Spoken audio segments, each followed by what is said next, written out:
یا ابت فعل ما تؤمر ستجدنی ان شاء اللہ من الصابرین، کہ ابا جان اب وہ کر گزریے جو اللہ کی طرف سے آپ کو حکم ملا ہے، آپ مجھے عنقریب پائیں گے بالکل صابر و شاکر۔ بالکل، یہ تیسری بڑی آزمائش تھی حضرت ابراہیم علیہ السلام کے لیے، پہلے تو آگ میں ڈالا جانا، یقیناً، اور اس کے بعد اپنے شیرخوار بچے اور اپنی اہلیہ کو ایک بے آب و گیا صحرا میں جا کر چھوڑ دینا، جہاں زندگی کے دور دور تک نہ امکانات تھے نہ نشانات تھے، لیکن انہیں معلوم تھا کہ یہ اللہ تعالیٰ کا حکم ہے اور مجھے جو ہے اس میں سر تا پا کہیں پر بھی حکم عدولی کی جو ہے وہ گنجائش نہیں، ایسے بھی وہ ابراہیم خلیل اللہ کہلاتے ہیں۔ بالکل بالکل۔ تو اب یہ تیسری آزمائش، اسے ہم کہہ سکتے ہیں کہ سب سے بڑی آزمائش تھی۔ بلا شبہ۔ اب بیٹا بھی جو ہے وہ بہت مطیع اور فرما بردار، چل پڑے دونوں اللہ تعالیٰ کے راستے میں اس حکم کو پورا کرنے کے لیے، جبکہ حضرت ابراہیم علیہ السلام کو یہ معلوم نہیں تھا کہ آگے کیا ہونے والا ہے۔ انہیں تو قربانی کا حکم ملا تھا، بیٹے کو ساتھ لیا اور چل دیے۔ اب یہ آگے اللہ تعالیٰ کی تائید تھی، اللہ تعالیٰ کی مشیت تھی کہ حالات کس طرح سے کیا رخ لینے والے تھے۔ اب باپ کے دل میں جو جذبات ہیں وہی جذبات بیٹے کے دل میں ہیں، لیکن شیطان جو ہے انسان کا ازلی دشمن ہے، ایسے میں وہ بار بار ورغلاتا ہے، کبھی باپ کو ورغلاتا ہے، کبھی بیٹے کو ورغلاتا ہے۔ جب حضرت ابراہیم علیہ السلام کو بہکایا تو حضرت ابراہیم علیہ السلام نے کیا کیا؟ حضرت ابراہیم علیہ السلام چونکہ نبی تھے، نبوت کی شان پہ فائز تھے، وہ مقام ہی دوسرا ہے۔ حضرت ابراہیم علیہ السلام نے فوراً یہ سمجھ لیا کہ یہ شیطان ہے جو ہمیں ورغلا رہا ہے اور خدا کے حکم کے لیے وہ منع کر رہا ہے۔ چنانچہ حضرت ابراہیم علیہ السلام نے کنکری اٹھا کر کے اور سختی کے ساتھ نکالا کہ تم ہٹو یہاں سے، اور اس کے بعد آگے بڑھتے چلے گئے۔ حضرت ابراہیم علیہ السلام کا تو بڑا یہ نہیں کہ وہ نبی تھے، اس لیے ان کا ورغلانا تو آسان نہیں تھا، لیکن ساتھ ساتھ جب فیملی کے ساتھ یہ بات آتی ہے تو یہ بڑا مشکل مرحلہ ہوتا ہے۔ جب بیٹے کے دلوں میں بھی یہ بات آنے لگے یا بیٹا کو اس طرح کی اگر کہہ دیتا تو کیا ہوتا۔ اسی طریقے سے گھر کی جو بیویاں ہیں اگر وہ کہنے لگیں کہ بھائی کہاں جا رہے ہو اور یہ تو حکم نہیں ہے، تو ان کے لیے حضرت ابراہیم علیہ السلام کے لیے یہ بڑا صبر آزما تھا۔ لیکن اللہ رب العزت نے حضرت ابراہیم علیہ السلام کو بھی اور ان کی بیوی حضرت ہاجرہ رضی اللہ تعالی عنہ کو بھی اور ان کے بیٹے حضرت اسماعیل علیہ السلام کو بھی اس مشکل مقامات پہ اللہ تعالیٰ نے اس کو ان پہ کامیابی سے گزارا، اور پھر اسی کی یاد میں جو اتنی بڑی قربانی تھی کہ جب ہر راستے پہ شیطان آ کے سامنے آ رہا ہے اور کہہ رہا ہے کہ بیٹے کو کہیں ذبح کیا جاتا ہے، کبھی کہا جا رہا ہے کہ بھائی ابھی تو اس عمر میں ایک بچہ پیدا ہوا ہے اور پھر بھی تم اس کو ذبح کر رہے ہو، اور حضرت ابراہیم علیہ السلام سے شیطان یہ کہہ رہا ہے کہ یہ خواب میں تمہیں ایسے ہی جھوٹا خواب دکھا دیا گیا ہے، دنیا میں ایسی تاریخ نہیں رہی ہے۔ تو اس طرح کی باتیں ایک کامن سینس میں بھی لگتی رہیں، لیکن حضرت ابراہیم علیہ السلام کا جذبہ اور ان کو خدا کی طرف سے یہ یقین، اس کی جو قربانی ہے، یہ ہمارے لیے بہت کچھ سبق ہے۔ بالکل، رہتی دنیا تک اسی لیے ہم دیکھتے ہیں کہ وہ تمام اعمال اور افعال جو ان کے خانوادے کے ساتھ گزرے، اسے اللہ تعالیٰ نے اسلامی شاعر بنا دیا۔ حج میں وہ مناسک کے طور پر ہم دیکھتے ہیں کہ ادا کیے جاتے ہیں، اور یہ واقعہ رہتی دنیا تک اس بات کا ثبوت ہے کہ یہ قربانی جو حضرت ابراہیم اور حضرت اسماعیل علیہ السلام نے ادا کی، یہ بے نظیر ہے، بے مثال ہے، اس کی مثال رہتی دنیا تک نہیں ملے گی، اسی لیے اس کی تجدید ہوتی ہے اس رسم کی صورت میں، سنت کی صورت میں۔ اب ہم آتے ہیں اس سب سے زیادہ صبر آزما مقام اور مرحلے کی جانب، امتحان کا، جس کو ہم یہ کہہ سکتے ہیں کہ یہ کلائمیکس ہے، نقطہ عروج ہے، جب اکلوتے بیٹے کو انہوں نے پیشانی کے بل لٹا دیا، اور اس کے بعد جو ہے وہ پیشانی کو تھوڑا سا اونچا کر کے چاہا کہ اب ان کے گردن پر جو ہے وہ چھری چلا دیں۔ تو حضرت محمد مصطفیٰ صلی اللہ علیہ وسلم نے ایک مرتبہ حضرت جبرائیل علیہ السلام سے دریافت کیا کہ اے جبرائیل، کبھی ایسا بھی ہوا کہ تمہیں بے انتہا سرعت کے ساتھ عرش سے فرش پر آنا پڑے اللہ تعالیٰ کے کسی حکم کو لے کر؟ تو انہوں نے کہا کہ یا رسول اللہ، ایسا 4 مرتبہ ہوا ہے۔ تو پوچھا کہ کون کون سے مرتبہ، یعنی کن کن مواقع پر؟ تو انہوں نے کہا پہلا موقع تو وہ تھا جب حضرت ابراہیم علیہ السلام کو آتش نمرود میں ڈالا گیا، میں عرش الہی کے سائے میں تھا اور مجھے حکم ہوا کہ دوڑو جلدی لپکو، اس سے پہلے کہ میرا خلیل آگ میں جائے اسے اپنے پروں پہ اٹھا لو۔ میں نے حضرت ابراہیم علیہ السلام کو اپنے پروں پر اٹھا لیا۔ دوسرا موقع وہ تھا جب حضرت اسماعیل علیہ السلام کو ذبح کیا جانا تھا، اور مجھے حکم ہوا کہ فوری طور پر زمین پر اترو اور چھری کو کند کر دو یا اسے پلٹ دو۔ تیسرا موقع وہ تھا جب حضرت یوسف علیہ السلام کو کنویں میں ڈالا گیا تھا، تو مجھے حکم ہوا کہ فوری طور پر جاؤ اور اس سے پہلے کہ میرے یوسف علیہ السلام کو جو ہے وہ کنویں میں ان کے بھائی پھینک دیں نیچے، وہ تہ تک پہنچے، انہیں اپنے پروں پر اٹھا لو اور وہاں کہیں آرام سے بٹھا دو۔ چوتھا موقع وہ تھا جب غزوہ احد کے موقع پر آپ کے دندان مبارک شہید ہوئے، تو مجھے اللہ تعالیٰ نے کہا کہ دوڑو لپکو اور میرے حبیب کے خون کو اپنے پروں پر لے لو۔ اگر یہ خون کے قطرے زمین پر گرے تو پھر عزت اور جلال کی قسم قیامت تک اس سرزمین سے کوئی سبزہ نہ اگے گا. تو یہ وہ 4 مواقع تھے. اور حضرت اسماعیل علیہ السلام کے قربانی کا حضرت ابراہیم علیہ السلام قصد کر رہے ہیں. کیا ہوتا ہے؟ اور اس کے بعد کے جو واقعات تھے وہ حضرت ابراہیم علیہ السلام کے لیے کیسے تھے؟ جی، جب حضرت ابراہیم علیہ السلام نے لگاتار یہ خواب دیکھ لیا اور پھر مینا تک پہنچے، مینا کے راستے تک، جس کو آج جہاں قربانی ہوتی ہے، وہاں اسی مقام پہ پہنچے تو حضرت اسماعیل علیہ السلام کو جب لٹایا جانے لگا تو پیارے بیٹے حضرت اسماعیل علیہ السلام، جن کی عمر بعض لوگوں نے 7-8 سال، بعض لوگوں نے 12 سے 13 سال کی عمر بیان کی ہے. اگر 12 سے 13 سال ہو تو بھی اس وقت ہم اندازہ لگا سکتے ہیں کہ بچہ بہت ہی پیارا ننھا سا ہوتا ہے. انہوں نے کہا، حضرت اسماعیل علیہ السلام نے کہا کہ ابا جان آپ اپنی آنکھوں پہ پٹی ڈال لیجیے، کہیں ایسا نہ ہو کہ جب آپ میری گردن پہ چھری چلا رہے ہوں تو آپ کے دلوں میں بچوں کی، پیارے بیٹے کی محبت آپ کو چھری لگانے میں دیری نہ ہو جائے، اور اللہ رب العزت کے حکم کی تعمیل میں لمحے بھر کی بھی تاخیر نہ ہو اور خدا کی ناراضگی کا ذریعہ نہ بنے. حضرت ابراہیم علیہ السلام نے آنکھوں پہ پٹی بھی باندھی اور ان کو لٹا کر کے چھری بھی تیز کی بیٹے کے سامنے. اندازہ لگائیے کہ جس کی موت بالکل سامنے ہو، پھر بھی ان کے چہرے پہ کوئی اداسی نہیں، کوئی غم نہیں ہے، بلکہ اللہ رب العزت کے حکم کی تعمیل کے لیے تعمیل میں قربان ہو جانے کی سرخروئی محسوس ہو رہی ہے. چنانچہ حضرت ابراہیم علیہ السلام نے چھری تیز کی اور چھری آپ کی گردن پہ رکھا بھی. بس یہ وہ رگڑ لگنے کی ضرورت تھی کہ حضرت اسماعیل علیہ السلام پلک جھپکنے کے لمحوں میں یہاں پہنچے اور حضرت جبرائیل نے فرمایا قد صدقت رؤیا انا کذالک نجزی المحسنین. آواز آئی غیب کی طرف سے کہ اے ابراہیم تم نے اپنے رب کا خواب سچا کر دکھایا، چنانچہ ہم ایسا ہی نیکی کرنے والوں کو ہم بدلہ دیتے ہیں. اور اسی وقت ایک جنت سے ایک مینڈھا آیا اور حکم ہوا کہ تم ان کی جگہ پہ اس مینڈھے کو ذبح کرو. اور حضرت ابراہیم علیہ السلام نے پھر اسی چھری سے، حضرت اسماعیل کھڑے ہیں، حضرت ابراہیم علیہ السلام وہیں پہ اس مینڈھے کو ذبح کر رہے ہیں. اللہ رب العزت کو یہ ابراہیم علیہ السلام کی قربانی اور ان کا یہ طریقہ اس قدر محبوب اور پسند آیا کہ اللہ رب العزت نے قیامت تک کے لیے، جب تک اس دھرتی پہ یہ نظام باقی رہے گا تب تک کے لیے اس حکم کو جاری و ساری کر دیا کہ آئندہ ہمیشہ لوگوں کو یہ قربانی یاد رکھنی ہے. بالکل، اور اسی لیے جو ہے وہ تمام لوگ عید قربہ مناتے ہیں. اب ایک سوال اور بھی ہے کہ حضرت ابراہیم علیہ السلام نے تو اللہ تعالیٰ کے امتحان میں خود کو کھرا ثابت کیا یا اللہ تعالیٰ کے حکم کو پورا کیا. مسلمان جب اللہ کی راہ میں قربانی پیش کرتے ہیں تو یہ تمثیلی طور پر یا علامتی طور پر حضرت ابراہیم علیہ السلام کی سنت کو تازہ کرتے ہیں، یاد کرتے ہیں. لیکن اس سے بہت کچھ اور بھی مقصود ہے. انسان کا تزکیہ نفس بھی مقصود ہے. تمام برائیوں کو اپنے اندر سے ختم کرنا، یعنی اپنی خواہشات نفسانی کے گلے پر چھری چلانا ہے. اللہ تعالیٰ سے تجدید وفا بھی ہے، اور یہ اس چیز کا عہد بھی ہے کہ اے اللہ تعالیٰ تیری راہ میں جو ہے وہ جان، مال، اولاد، ہر قیمتی شے ہم جو ہے وہ قربان کرنے کے لیے ہمہ وقت تیار ہیں. تو انسان کے اندر کیا جذبات ہونے چاہیے جب وہ اللہ کے حضور اپنی قربانی پیش کر رہا ہو؟ سب سے پوری قربانی کا جو خلاصہ ہے وہ آپ کے اس سوال میں چھپا ہوا ہے. اس لیے خاص طور پہ ہم ناظرین کو چاہیں گے کہ اس بات کو یاد رکھیں، بلکہ اس کو بار بار اس طرح کی چیزوں کو سنتے رہنا.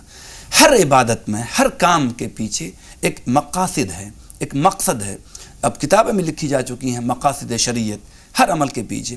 یہ جو کچھ بھی ہم کرتے ہیں عبادات کے طور پر ایک سمبل ہے، ایک تمثیل کے طور پر ہے. اس کے پیچھے جو مقاصد ہیں وہ نظر انداز نہیں ہونے چاہیے. حضرت ابراہیم علیہ السلام کی یہ قربانی ہمیں پوری زندگی کی قربانی کے لیے ایک سبق ہے. مثال کے طور پر میں یہاں پہ یہ بتاؤں گا کہ جیسے وہ تو بہت بڑی قربانی پیش کر رہے تھے، اور ذبح کر دینے کا مطلب انہوں نے قربان کر دیا، جتنی آزمائش تھی اس پہ اتر چکے تھے.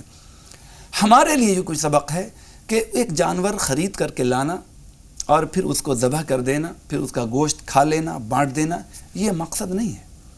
اللہ تعالیٰ کے نزدیک یہ گوشت پہنچتا ہے. قرآن کہتا ہے لن ینال اللہ لحومها ولا دماؤها ولکن ینالہ التقوی منکم، کہ اللہ رب العزت کو نہ اس کا گوشت پہنچتا ہے، نہ اس کا خون پہنچتا ہے، بلکہ اس کا تقوی پہنچتا ہے. تو آخر وہ تقوی کیا ہے جو اس قربانی کی بنیاد ہے، اس قربانی کا مقصد ہے. تو میں اس سلسلے میں اپنے سامعین سے یہ عرض کروں گا کہ ہم جہاں پر بھی دیکھیں اللہ کا کیا حکم ہے، اللہ رب العزت کا کیا حکم ہوتا ہے، ہماری طبیعت چاہے یا نہ چاہے، ہمارا رسم و رواج کیا کہتا ہے، ہماری طبیعت کیا کہتی ہے، سماج میں یہ باتیں کیا ٹکرائیں گی، لیکن ایسے موقع پر اپنے آپ کو اللہ کے حکموں کے سامنے قربان کر دے رہے ہیں، یہ اس سے سبق ملتا ہے۔ مثال کے طور پر جی یہاں 2 کالرز ہیں ہمارے ساتھ، اس لیے معذرت کے ساتھ مولانا صاحب گفتگو کا سلسلہ انشاءاللہ آگے بھی جاری و ساری رہے گا، لیکن 2 کالرز ہمارے ساتھ ہیں، انہیں شامل کر لیں۔ چھوٹو انصاری صاحب پہلے آپ سے مخاطب ہیں، فرمائے بھائی سوال کیا ہے آپ کا؟ ہاں یہ السلام علیکم۔ وعلیکم السلام۔ یہ پہلے تو میں یہ بولنا چاہوں گا، میرا امی جو ہے نا 4 سال سے آپ کا پروگرام دیکھ رہی ہے، جب بھی میں تو زیادہ تر باہر رہتا ہوں، تو میرا امی کی طرف سے آپ کو السلام علیکم ورحمۃ اللہ۔ وعلیکم السلام ورحمۃ اللہ وبرکاتہ۔ اور میری قربانی کے تعلقات سے سوال ہے کہ قربانی کا جو مطلب ہے اس میں حقیقہ ہو سکتا ہے؟ ٹھیک ہے، ہماری بہن کا چاہے ہمارا، اور دوسرا ہمارا ہے کہ جو قربانی جو یہ بتایا گیا ہے کہ واجب ہے، تو ہر سال ہر انسان کو کرانا چاہیے۔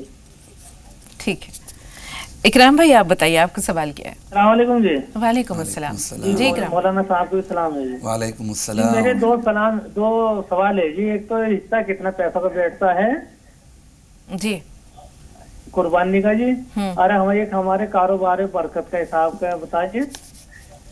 ٹھیک ہے، تھوڑا سا انتظار اکرام بھائی، انشاءاللہ بریک کے بعد ملتے ہیں اور آپ کے سوالات پر مولانا صاحب کی رہنمائی ہوگی۔ چھوٹا سا وقفہ، بہت جلد حاضر ہوئیں۔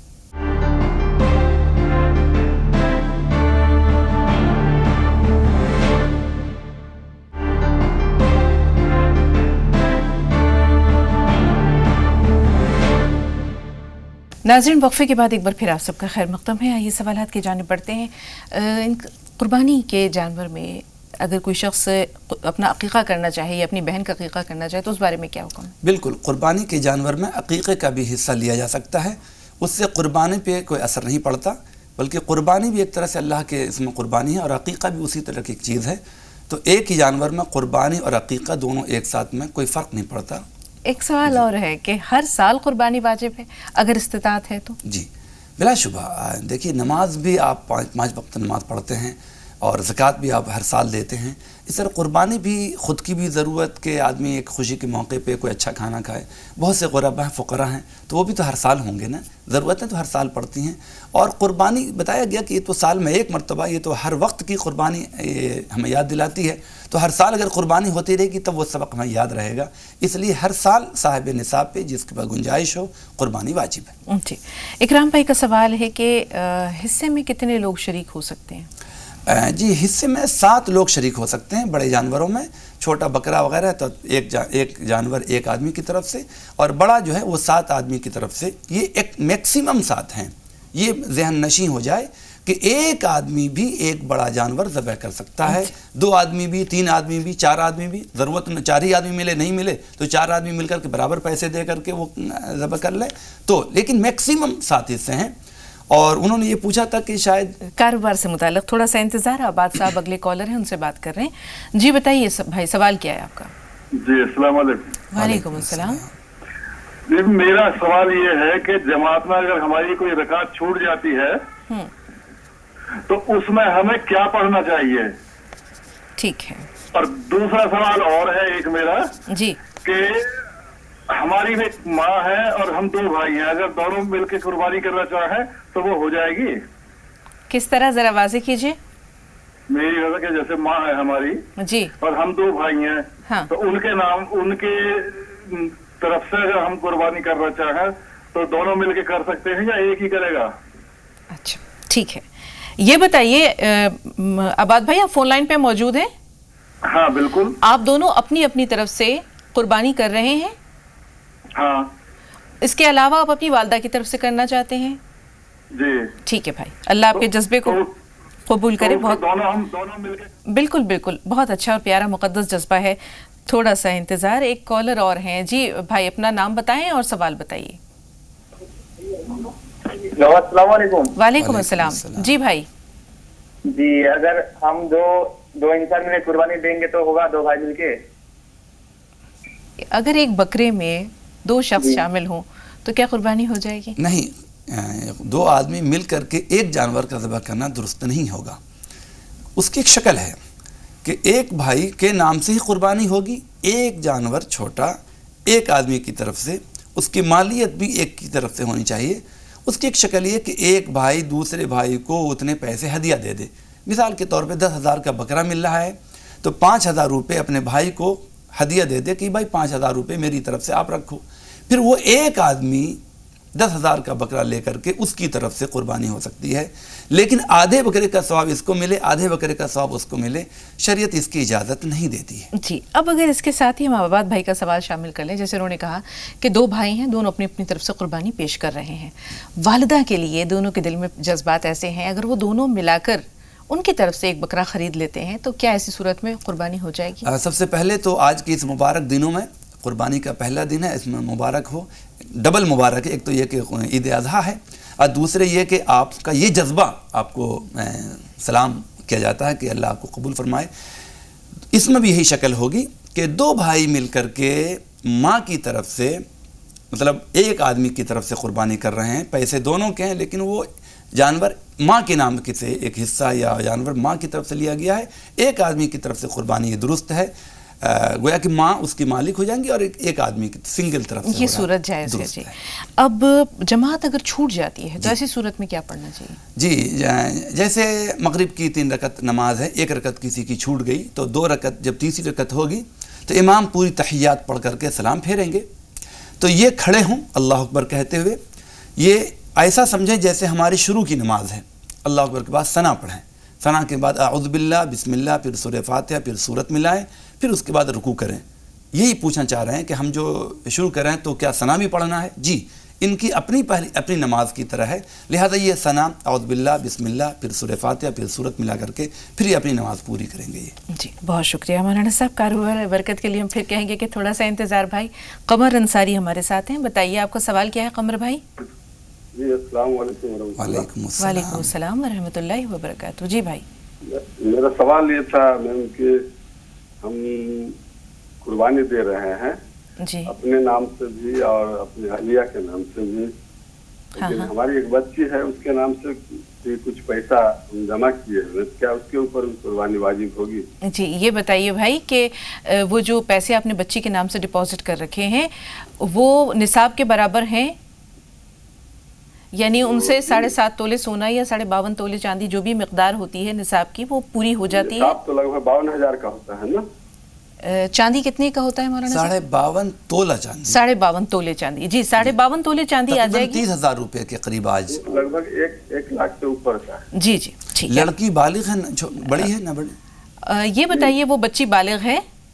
جی بالغ ہے. بالغ ہے، ٹھیک ہے، تھوڑا سا انتظار. یاسمین آپ بتائیے آپ کا سوال کیا ہے؟ جی میں کہہ رہی تھی جو لڑکی شادی کر کے اپنے شوہر گھر جاتی ہے تو ان کے ماں باپ مطلب سسرال کے ماں باپ کے ننند کی دیور کی سب کی خدمت کرتی ہیں تو پھر شوہر کا حق نہیں کیوں بنتا؟ تھوڑی تو خدمت اپنے ہمارے بھی ماں باپ کی کرے. یہ میرا سوال تھا. اس سے کرنے سے گناہ ہے؟ جی کہتی جائیں بہن، اچھا لگ رہا ہے سننے میں، کہتی جائیے. جی کہتی جائیے، بہت اچھی بات آپ کر رہی ہیں. ہاں وہی پوچھ رہے ہیں. نہیں تو کچھ لوگ بولتے ہیں ارے وہ تو ساس کا کر رہا ہے، ارے وہ ساس کو لے کے گھوم رہا ہے، ایسے باتیں کرتے ہیں نا، اس لیے مجھے پوچھنا تھا. بہت اچھا کیا، آپ کے سوال کو پہلے ہی شامل کر لیتے ہیں. مولانا صاحب اگر داماد ایک طرح سے بیٹا ہی ہوتا ہے، اگر وہ اپنے ساس سسر کی خدمت کرتا ہے تو سماج کو اتنا برا کیوں لگتا ہے، کھلتا کیوں ہے؟ بالکل بہت اہم سوال ہے اور اس طرح کے سوالات آنے بھی چاہیے تاکہ سماج میں جو اونچ نیچ ہے اس میں تھوڑا سا بیلنس بنے اور قریب ہوں. یہ بات آپ کا کوسچن، آپ کا سوال بالکل صحیح ہے. سب سے پہلے میں یہ واضح کر دوں کہ جو بیٹی سسرال جاتی ہے تو سسرال میں ساس یا نند وغیرہ کی ذمہ داری ان پہ نہیں ہے، ذمہ داری تو شوہر کی بھی نہیں ہے. تاہم اخلاقی فریضہ یہ ہے کہ بھائی اس گھر میں رہتی ہے تو بوڑھے ماں باپ ہیں یا تو ان کے لیے وہ ذمہ داری کو نبھائے، وہ ان کا ایک اخلاقی فریضہ ہوتا ہے. ان پہ اصرار نہیں کیا جا سکتا، نہ گورنمنٹ کی طرف سے کیا جا سکتا، نہ اسلامی قانون کے اعتبار سے کیا جا سکتا ہے. تو جیسے ان کا اخلاقی فریضہ بنتا ہے کہ وہ گھر کے لیے خدمت کرتی ہیں، اس طرح شوہر کی بھی کا بھی اخلاقی فریضہ ہے کہ ضرورت پڑنے پہ یا ایسے بھی ساس سسر کی بھی خدمت کریں. اس پہ سماج کو اعتراض ہرگز نہیں ہونا چاہیے. کبھی کبھی یہ بھی ہوتا ہے مولانا صاحب کہ وہ بچی اکلوتی ہوتی ہے، وہ بچی لڑکی بالکل اکلوتی ہوتی ہے جو شادی کر کے چلی جاتی ہے کہیں. اب ان بوڑھے لوگوں کے پاس کوئی بھی نہیں ہے. ایسے میں اگر وہ داماد بیٹی کے طور پر اپنا اخلاقی فریضہ جیسے آپ نے کہا اگر ادا کر دیتا ہے تو بہت بڑی سعادت ہے. اللہ کے نزدیک بہت اجر کا وہ مستحق ہے وہ شخص. بالکل. اور لوگ اگر یہ تانا دیتے ہیں کہ جورو کا غلام ہے تو وہ ایسے لوگوں کی جو ذہنیت ہے اس پہ افسوس ہوتا ہے. اگر وہ انسانیت پہ آئیں گے تو آج نہ کل ان کی تعریف بھی ہوگی. بالکل. مولانا صاحب سوال قمر بھائی کا ہے کہ بچی کی طرف سے جو بالغ ہے کچھ پیسے تقریباً شاید 1 لاکھ روپے انہوں نے رکھے ہوئے ہیں تو کیا وہاں بھی قربانی کرنی ہوگی؟ جی قربانی ان کی طرف سے بھی ہوگی.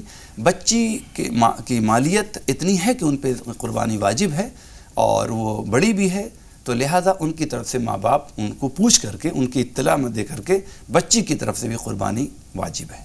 جی شاہدہ صاحبہ فرمائیے سوال کیا ہے؟ السلام علیکم. وعلیکم السلام. میں یہ کہہ رہی ہوں قربانی جیسے غریب ہے نہیں کر پاتے کتنے تک کا بھی حصہ کر سکتے ہیں یا نہیں؟ بہت سا دل مطلب ہوتا دل ان کا قربانی کرنے کے لیے ان پہ پیسے نہیں ہو پاتا کم سے کم کتنے تک کی ہو سکتی ہے قربانی؟ ٹھیک ہے چھوٹا سا وقفہ لیکن اس کے بعد انشاءاللہ پہلے سوال ہوگا کاروبار میں برکت کے بارے میں. تو بھائی جنہوں نے سوال کیا ہے وہ یقینی طور پر انشاءاللہ کاغذ اور قلم ضرور اپنے پاس رکھیں گے. چھوٹا سا وقفہ بہت جلد حاضر ہوئے.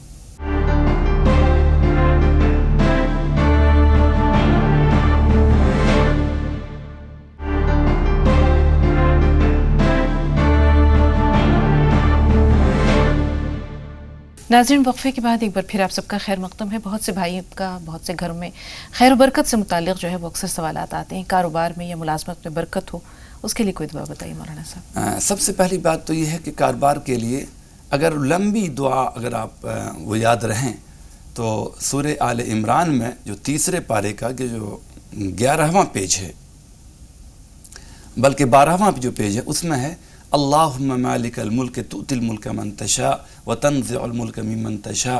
لوگوں نے اس کے بارے میں کہا ہے کہ اگر یہ کثرت سے آدمی پڑھتا رہے اور اس کے گھر میں خیر و برکت نہ آئے تو قیامت کے دن وہ میرا دامن تھام لے. اس لیے تھوڑا سا لمبی آیت ہے خاص طور پر اس کو عشاء کے بعد پڑھنا اور اس کے بعد اگر یہ ذرا سا لمبا لگتا ہو تو اللہ لطیف بعبادہ یرزق من یشاء وہو القوی العزیز. یہ کئی جن لوگوں ان کو بتایا میں نے اور آج ان کے ہاں خیر و برکت ہے تو بتاتے بھی ہیں کہ مجھے بڑا فائدہ ہوا. تو اللہ لطیف بعبادہ یرزق من یشاء وہو القوی العزیز یہ 25ویں پارے کے 4تھے پیج میں ہے وہاں بھی دیکھا جا سکتا ہے. جی شاہدہ صاحبہ کا سوال ہے کہ خواہش بہت ہے اب اپنی طرف سے جتنی بھی حیثیت ہے جتنی بھی گنجائش ہے اس میں کیا قربانی کی جا سکتی ہے اور اس میں انہوں نے رقم دریافت کی ہے کہ کیا ہونی چاہیے؟ جی یہ تو آپ کا جذبہ ہے اور اب جذبہ ہے تو جذبے والا تو کے پیچھے ساری چیزیں قربان ہو جاتی ہیں اور انشاءاللہ آپ کا جذبہ پورا ہوگا. دیکھیے اس میں اگر بڑے بکرا وغیرہ ہے اگر اس کی گنجائش ہے تو بہت اچھی بات. اگر یہ گنجائش نہیں ہے تو علاقے محلے کے اعتبار سے الگ الگ حصہ مل رہا ہے. تو ابھی مجھے پتہ چلا کہ بہت سی جگہوں پہ 3,000 روپے کا بھی حصہ ہے. دلی میں 3,500 اور 4,000 روپے کا حصہ ہے. تو 3,500 روپے بہت سی جگہوں پہ یہ حصہ ہے. ایک حصہ آپ لے کر کے قربانی کر سکتی ہیں. کوئی زیادہ مشکل نہیں انشاءاللہ یہ آسانی ہو جائے گی. بالکل بنیادی چیز تو دل کا جذبہ ہے. آپ جس علاقے کی ہیں وہاں دیکھنا ہوگا مختلف جگہوں پہ کہ حصہ کتنے کا مل رہا ہے. بالکل. اب اس دوران کے کچھ اور کالز آئے ہمارے پاس مولانا صاحب تھوڑا سا وقت مل گیا ہے ہمیں. چلیں تھوڑی دیر بعد اپنا سوال رکھوں گی آپ کے سامنے. زلیخا ہمارے ساتھ ہیں. جی بتائیں بہن سوال کیا ہے؟ السلام علیکم ورحمۃ اللہ وبرکاتہ. وعلیکم السلام ورحمۃ اللہ وبرکاتہ. جی بہن. ہاں مولانا صاحب کو بھی السلام علیکم. وعلیکم السلام ورحمۃ اللہ. ہاں مولانا صاحب میری ایک بیٹی ہے اس کو 2 بیٹی ہو چکا ہے 10 سال ہو گئے شادی کو. اب 3را بار ہونے والا ہے تو اللہ تعالیٰ سے یہ دعا ہے کہ کوئی دعا بتائیں کہ اللہ اس بار اس کو بیٹا عطا کرے. کتنے دن ہو چکے ہیں شادی کو؟ 10 سال ہو گئے. اس کو 2 بیٹیاں ہیں پیاری پیاری 2 بچیاں ہیں. 3را حمل کتنے دن کا ہے؟ ہاں تو ہمیں اللہ سے یہ دعا ہے کہ اس بار بیٹا ہو جائے. بہن یہ جاننا چاہ رہے ہیں پریگننسی کو کتنے مہینے گزر چکے؟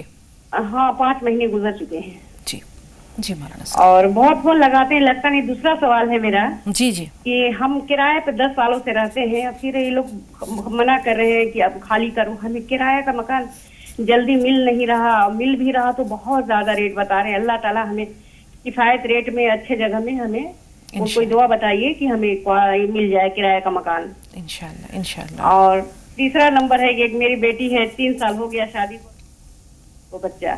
جی.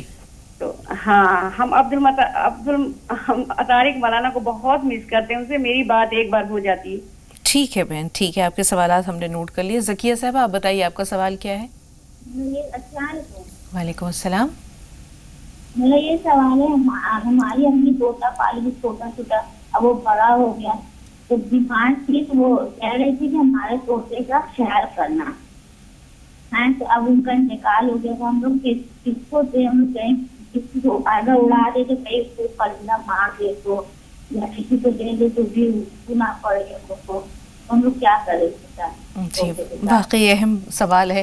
مرنے والے کی وصیت کو بھی مد نظر رکھنا ہے. انہوں نے کہا تھا میرے طوطوں کا خیال رکھنا. اب ان کے سامنے دو مسئلے ہیں. اگر انہیں اڑا دیتے ہیں تو ظاہر سی بات ہے کہ وہ پرندہ جو پنجرے میں رہنے کا عادی ہوتا ہے، اس کی قوت پرواز یا اپنی خود تحفظ بھی جو ہے وہ اس طرح سے وہ نہیں کر پاتا، دونوں میں کمی آ جاتی ہے. اور اگر کسی کو دے دیتے ہیں اور اس کا اس طرح سے وہ خیال نہ رکھے تو یہاں ان کی وصیت جو ہے اس کو نقصان پہنچتا ہے. تو کریں تو کیا کریں؟ جی ایسے موقع پہ یہ دیکھنا ہے کہ ہماری ذمہ داری اس کے پرندے کے حق میں کیا زیادہ بہتر ہے. اس لیے کہ جو وصیت کرنے والے وصیت کر کے دنیا سے رخصت ہو گئے، اس وقت اس پرندے کی افادیت کس میں ہے؟ پرندے کی افادیت کو ہمیں یہ دیکھنا ہے، چونکہ اس کا فائدہ تو جو کچھ محبت تھی، الفت تھی، وہ کہہ کر کے چلے گئے. اگر آپ کو یہ لگتا ہے کہ وہ پرندہ ایسی جگہ جیسے شہر میں نہ رہتی ہوں، اگر یہ شہر میں نہیں ہے، گاؤں دیہات میں، تو پرندہ اپنی زندگی گزار لے گا اچھی طریقے سے، تب تو ان کے لیے بہتر یہ ہے کہ وہ اس کو اڑا دیں. لیکن شہر میں اس کے لیے ذرا مشکل ہوگا، جیسے آپ نے کہا کہ اس کی قوت پرواز کم ہے، تو اگر کوئی اچھا آدمی، مناسب آدمی ملتا ہے تو پھر اس کو دے دیں. تو میں یہ سمجھتا ہوں کہ گاؤں دیہات میں جہاں پر جنگلات ہیں، پیڑ پودے ہیں، وہاں پر پرندوں کے حق میں بہتر ہے اس کو آزاد کرنا. شہروں میں اگر یہ ہے تو اس کے لیے بہتر ہے کسی آدمی کو دینا. آزاد مجھ کو کر دے قید کرنے والے، میں بے زباں ہوں قیدی تو چھوڑ کر دعا لے. کرائے کا مکان ہے لیکن جیسا انہوں نے بتایا کہ خالی کرنا ہے، کوئی دوسرا مناسب مکان مناسب کرائے پر مل جائے، اس کے لیے کوئی دعا بتائیے. اللہ رب العزت آپ کی اس پریشانی کو دور کرے. اور کرایہ داروں کے لیے یہ دقت ہوتی ہے، لیکن اللہ تعالیٰ ہی آسانی اور راستے کھولنے والا بھی ہے.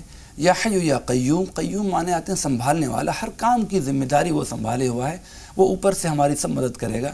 یا حی یا قیوم کی کثرت کیجئے، آپ ہو سکے تو 100 مرتبہ صبح، 100 مرتبہ شام، تو آپ کی یہ دقت آپ کو ختم ہو جائے گی اور آسانی کے ساتھ دوسرا مکان ملے گا. اب ایک بہت اہم سوال ہے مولانا صاحب، اسی لیے اسے تھوڑا روک رکھا تھا. عموماً ایسا ہوتا ہے اولاد نرینہ، ہم دیکھتے ہیں کہ جو ہمارا جاگیردارانہ سماج ہے یا جو جاگیردارانہ ذہنیت ہے، وہاں تو یہ ایک لعنت ہے، اسے میں لعنت کہوں گی، کہ ایک طرح کا ظلم ہے، ایک جبر ہے کہ وارث چاہیے، وارث چاہیے، وارث چاہیے، چاہے وہ اس کے لیے انہیں کئی شادیاں کرنی پڑیں.